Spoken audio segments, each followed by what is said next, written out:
The man was amazed to discover his autistic daughter whispering to a peacock. To explore whether this was divine grace, he tentatively asked her a question. They're gonna get all your crackers.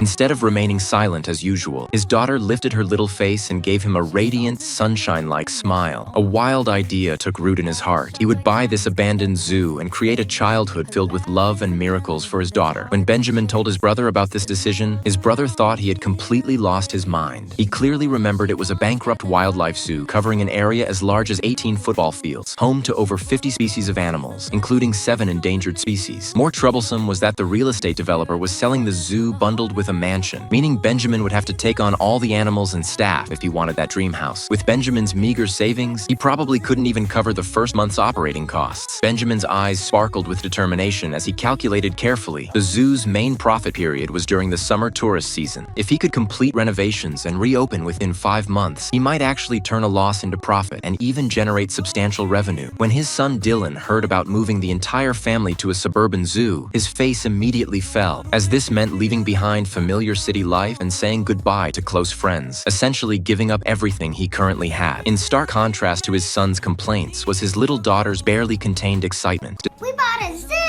Despite the waves of doubt from those around him, Benjamin's resolve only grew stronger. He would rather gamble everything on an uncertain future than watch his family continue to sink in past grief. 6 months ago, Benjamin's life was completely different. As the host of a renowned adventure show, he had navigated calmly through the eye of Category 4 storms and faced swarms of killer bees without flinching. His wife's sudden death forced this fearless adventurer to abandon his beloved career and return home to become a full-time father. Now he not only had to manage his children's daily needs, but also constantly monitor their deteriorating mental state. Since losing their mother, his daughter had remained silent, and the neighbors' frequent noisy parties made his nights fragmented and unbearable. His son Dylan had been dragged into even deeper darkness by the pain of losing his mother. He masked his inner emptiness with surface rebellion, becoming the school's most notorious problem student, with Benjamin unsurprisingly being frequently called to the school. This time, the situation was particularly serious. Dylan had stolen money from the school. More than the theft itself, the principal was concerned about the growing shadows in Dylan's heart. At the school's Love and Peace Art Festival, other children's canvases were filled with youthful sunshine, while Dylan's work was the complete opposite. With 3 disciplinary records already in Dylan's file, even the principal had no choice but to make the decision to expel him. The principal earnestly reminded Benjamin that the child's psychological state deserved far more attention than his surface behavior.